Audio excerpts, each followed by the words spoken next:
Hello, room 29. Hello, visitors. This is Miss Illis, and I'm in my room today, and I'm going to read you a book called Free as a Bird, The Story of Malala. And I'm also going to show you my birds. I have a brand new bird and an old bird. And I'm going to show you them right now. They're in there. There's a blue one that's brand new from today. And there's a yellow one that I've had for a while. You can see the bluebird. The bluebird just got here. And her name is Bluebell. And now you can hear Carrie calling Juno, who is still asleep. I was just giving the goats some new hay, and I notice I have hay all over me. That is a danger when you're cleaning up after goats. Right, I'm gonna read you this book today. This book reminds me, well, the cover reminds me of two girls in our class who wear a head covering like Malala does. And I know a little bit about Malala. I know she's a hero, so we're gonna learn about her today.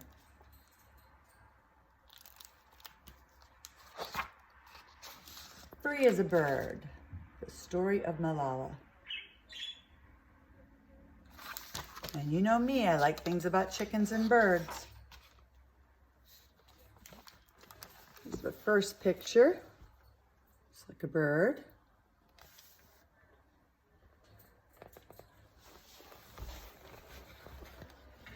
For my husband and children, don't ask me what I did, ask me what I did not do. I did not clip her wings, and that's all. And I think that's a quote by her dad. Here's a picture of a baby. When she was born, people sighed and shook their heads. A girl, they whispered. What bad luck.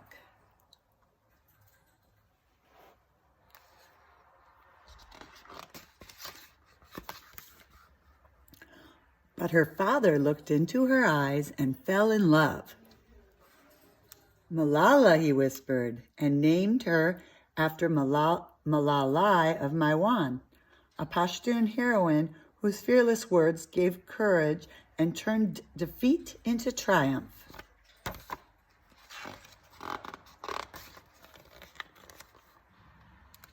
Malala's father ran a school for boys and girls. He took her tiny hand into his and led her through the halls. Malala would sit in the classroom filled with older children, and she would listen. And before she could speak, she would wander into the empty rooms and teach. There she is at the bottom. Is she really teaching, or is she pretending to teach? She's pretending. As Malala grew, she realized that women in Pakistan did not have the same rights as men. Women, like her mother, had to hide their faces. They were expected to marry young and have children. They could not be anyone they wanted to be when they grew up. Malala watched her brothers fly kites from the roof. She wanted to be free like the kites. She wanted to fly. Malala said she would not follow those rules when she grew up, and while others around her would frown in disapproval, her father would smile and say, "That is my daughter." And there's a big picture. You can see them on top of the buildings. These pictures are very beautiful. And I love how the red of her scarf pops out. Malala will be free as a bird. Is this page real, or is this page her imagination? I think it's her imagination.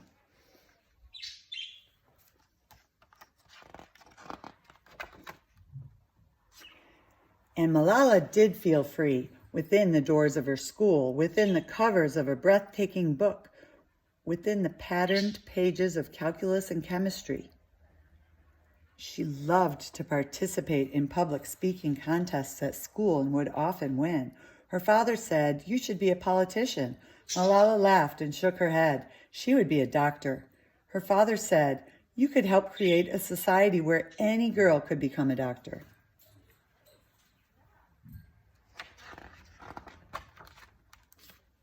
But then a new enemy came to Pakistan. At first, the enemy hid within the radio. They told the people what to do. They told the people that girls could no longer go to school. Then the enemy came out of hiding. They punished people who did not listen to them. They blew up schools for girls. The government sent an army to fight the enemy, and a war began. At night, Malala and her brothers hid in their parents' home as the two sides fired at each other. But during the day, Malala secretly went to school.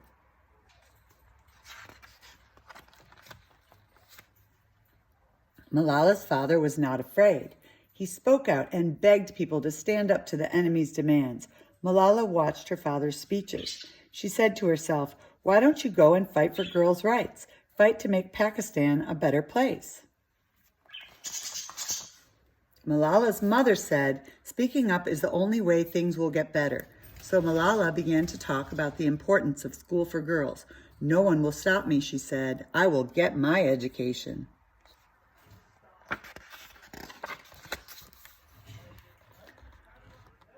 But the enemy began to threaten Malala and her father. They told Malala's father, "Do not teach girls." And here's a note. It says, "Stop this or you will be in trouble." They told Malala, "Do not talk about girls and education." One day, Malala's father told her she should stop speaking out because it was getting too dangerous. But Malala said, "This is now my calling. You are the one who said that if we believe in something greater than our lives, then our voices will only multiply." "I will protect your freedom, Malala," said her father. Carry on with your dreams. So here's a picture of a bird. Now she's dreaming again. There she is. What is she holding? Can you see what she's holding and dreaming? Anytime you read a book, you can dream about whatever's inside that book, and it looks like that's what she's doing. Okay, here's a picture with no words. She's talking. But the day came when he could not protect her. But the day came when he could not protect her. You know, this picture is all, well, it's black, red, and blue. It looks kind of like the water. Not sure. We'll see what that is maybe on the next page. For 7 days, Malala slept and dreamed. Okay, parakeets, they're very noisy today. She awoke in a hospital. She was told that the enemy had tried to end her life, but she had survived. Look, there's a picture. She's wounded. She got hurt. Malala was no longer in her beloved country of Pakistan. She was now in England, where girls are free to go to school and learn. But she knew that girls and boys in many countries could not. Some of the countries were too poor. Others were always at war. And still others didn't think education was necessary, especially for girls. Malala would not keep silent. So she began to travel around the world and speak to girls and boys, to teachers, to reporters, to leaders and presidents and queens, to anyone who would listen. And there's her scarf behind her, very long.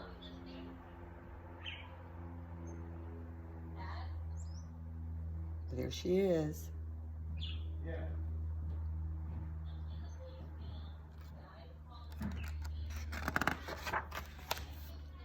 I speak, not for myself, but for all girls and boys.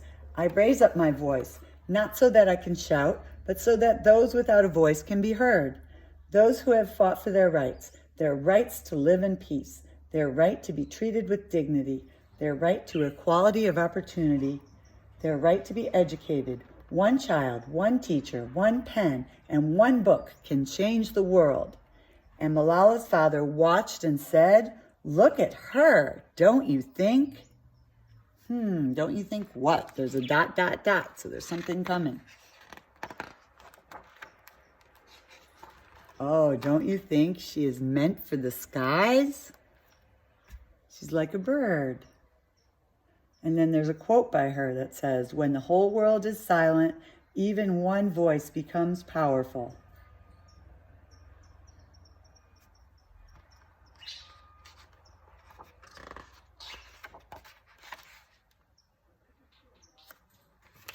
Let's see. She was born in 1997.